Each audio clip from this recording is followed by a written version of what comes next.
guys. This is the 11.3 recording for our Unit 5 test, Daf Ayin Dalet Amud Aleph, starting over here with Amar Rabbi Yochanan. Definitely recommend using Merkava, kind of the Nekudot and the ability to break down by phrase in your review. So here we go. So it's not a inconsequential amount of material, but it actually moves. It's not the most complicated Gemara that we've seen this year. Amar Rabbi Yochanan Yishum Rabbi Shimon ben Yotadak. Rabbi Yochanan says the name of Rabbi Shimon ben Yotadak. Nu v'gamru ba'aliyat beit Nitzev v'lod. They counted and they decided in the attic of the house of Nitzev in the city of Lod.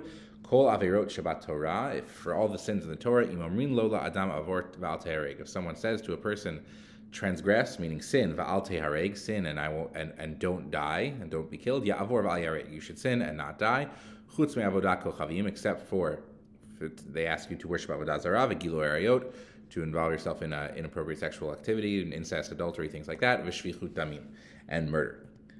We have an objection. Avodat kochavim lo, really, you're not supposed to worship Avodah Zarah. V'ha'atanya, we have a challenge from a Braita. Amar Rabbi Yishmael, minayin she'im amru lo la'adam. What's the source that if someone says to a person, Avod avodat kochavim va'al te'areg, worship Avodah Zarah, and I won't kill you, minayin she'avod al yareg. What's the source that he should worship and not die? So earlier we had said you should give up your life for Avodah Zarah. Now Rabbi Yishmael is saying you should not give up your life for Avodah Zarah. What's his source? Talmud Lomar v'chai bahem. The pasuk says v'chai bahem. You should live by the mitzvot. V'lo sheyamut bahem. And you should not die for the mitzvot. So the basic idea of pikuach nefesh, that we should give our lives, we shouldn't die because of the mitzvot. Rabbi Yishmael applies that even to Avodah Zarah. Yachol afilu b'far hesed. Does Rabbi Yishmael think that even in public you are allowed to worship Avodah Zarah? Obviously not. Talmud Lomar v'lo techalu et shem kachi v'nikashi. So that the pasuk tells us, do not desecrate my holy name. V'nikashti. You should sanctify my name. You should make Hashem's name holy. The idea of kiddush Hashem and chilul Hashem. If you're in public, then even Rabbi Yishmael, who thinks in private you're allowed to worship Avodah Zarah, in public you are not, because then you run into an issue of chilul Hashem. So those sages, the original sages who decided the big three, how do we explain their approach to Avodah Zarah? Inhu da'amur Rabbi Eliezer. They follow the approach of Rabbi Eliezer. Titania, we learned in Braita, Rabbi Eliezer Omer, v'yahavtat Hashem lokecha, b'chol avavcha, v'chol nafshecha, v'chol me'odecha. You should love Hashem, your God, with your whole heart, your whole life, and all of your possessions. If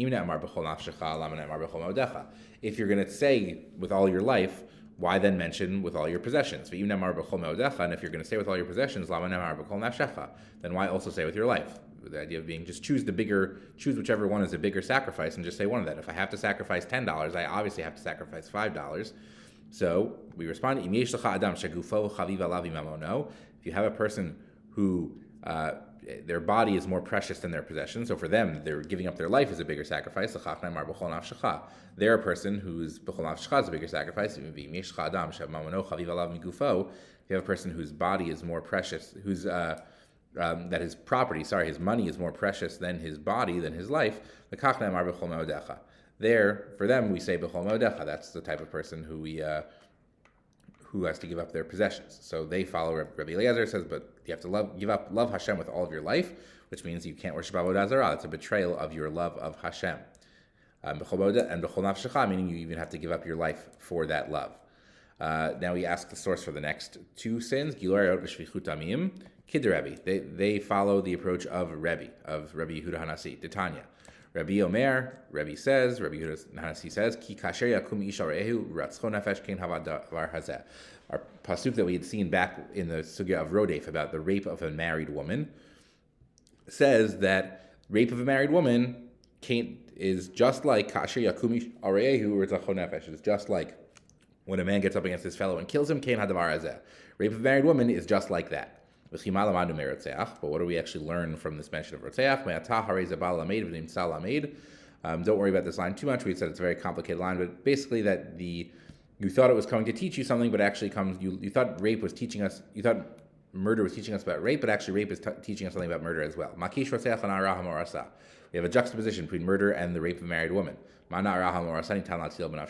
we've seen earlier this year. Just like in the case of rape of a married woman, you are allowed to save him with his life, meaning you kill the rodef to prevent the rape. You also kill the rodef in a case of murder. And we also have another thing we learn, but we also have another juxtaposition between Na'ara hamara san rotzeach ma rotzeach yahareg v'al yavor. Just like rotzeach is yahareg v'al yavor, you're not allowed to murder. You have to give up your life. Af na'ara hamara sa tareg v'al tavor. Now, rahama orasa, the rape of a married woman, meaning adultery, is also tahareg v'al tavor. Is also you have to give up your life for it. So the source for Giluy Arayot is we compare it to murder. But rotzeach gufe minalan, murder itself. Where do we get that from? What's the source that you don't murder? Svarahu. So there's no pasuk. It's svara. It's logic, and we kind of hear the logic played out in the story. Dachahu da'ata lakamei de Rabba. That guy, or a guy, came before Rabbah, va'amar le, and he said to Rabbah, Amar li mari dor I, the master of my location. Just a little discussion about exactly how to translate this, but we could say like the master of my area came to me and said, Zil katle laplanya, go kill Ploni, go kill so-and-so, v'ilo katil nalach, and if you don't do that, I will kill you. So what should I do? Should I kill my neighbor, or should I, otherwise the local duke is going to kill me? Amar le, Rabbah responds, liktaluch velo tiktol. Let him kill you, you do not kill the other person. Here's why. Mi yemar, who says, didama didach sumak tfei, who says that hadam shalach, your blood is more red. Sumak meaning red. So who says that your blood is more red than his? Who says your life is more valuable? You're trying to choose between two lives. Who says if you kill the other person, you're saying your life is worth more? Dilma damadahu gavra sumakve. Perhaps the blood of that man is redder. Maybe their life is more valuable. There's just no way to know. So Rabbah says you are not allowed to. The source for murder is that you have to give up your life rather than murder. Is that you can't murder someone because you don't know whose life is more valuable. And we have two qualifications. Ki ata Rav Dimi amar Rav Yochanan. Rav Dimi came from Eretz Yisrael. He said in the name of Rav Yochanan, Lo Shanu. This whole discussion about the three you give up your life for is only taught Ela Shalo Bishat Gzeirat HaMalchut. This all applies when there is no. This is not the time of a decree of the king. There's no kind of systematic decree against Jews. Then you follow the big three. Crazy person comes with a gun, you follow the big three. Aval Bishat Gzeirat HaMalchut. But if the king, Congress, the government makes a decree kind of outlawing certain rules of Judaism, even under the threat of death, like if you keep Shabbos, we'll kill you. That's what the government says. Afilu mitzvah kala yahareg v'al yavor. Even a lenient mitzvah, a light mitzvah, is yahareg v'al yavor. So if there's a decree from the president that no one can, everyone has to eat a cheeseburger or die, we would say we have to die. We have to give up our lives. We can't eat the cheeseburger. Ki ata Ravin, when Ravin came from Eretz Yisrael, Amar Rav Yochanan, he said in the Rav Yochanan, Afilu shelo b'shak gzeirat hamalchut. Even if it's just a crazy person, we're not talking about a time of decree where every mitzvah is yahareg v'al yavor. Lo amru ela b'tzinah. They only said this whole discussion in private. Aval b'farhesia, but if it's in public, afilu mitzvah kala yahareg v'al yavor. So if you're in public, if you're in front of people, then every mitzvah is even a lenient mitzvah is yahareg v'al yavor. Every mitzvah is in that category. My mitzvah kala, what is considered a lenient mitzvah? Amar Rava bar Rav Yitzchak, Amar Rava bar Rav Yitzchak says in the name of Rav, Afilu l'shanuye arkita dimas ana, even to change the strap of your sandal. Now we had seen Rashi, arkita dimas ana, sruchanal, the strap of your shoe, she'im derech ha'ovdei kochavim l'kshor kach, if the way of non-Jews is to tie it in one way, v'derech Yisrael b'inyan acher, and the Jewish people tie it another way, kigon sheyesh tzad yahadut b'davar.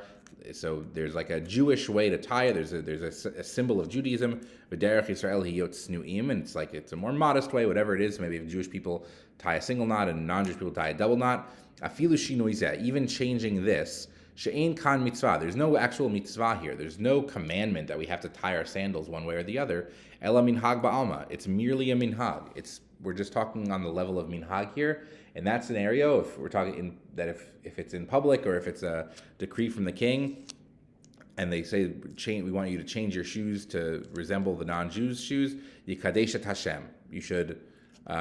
You should sanctify Hashem's name, and you have to give up your life. Even we said a mitzvah kala, a lenient mitzvah, means even changing the strap on your sandals. There's more of this again. We'll see that following our test. Good luck, everyone.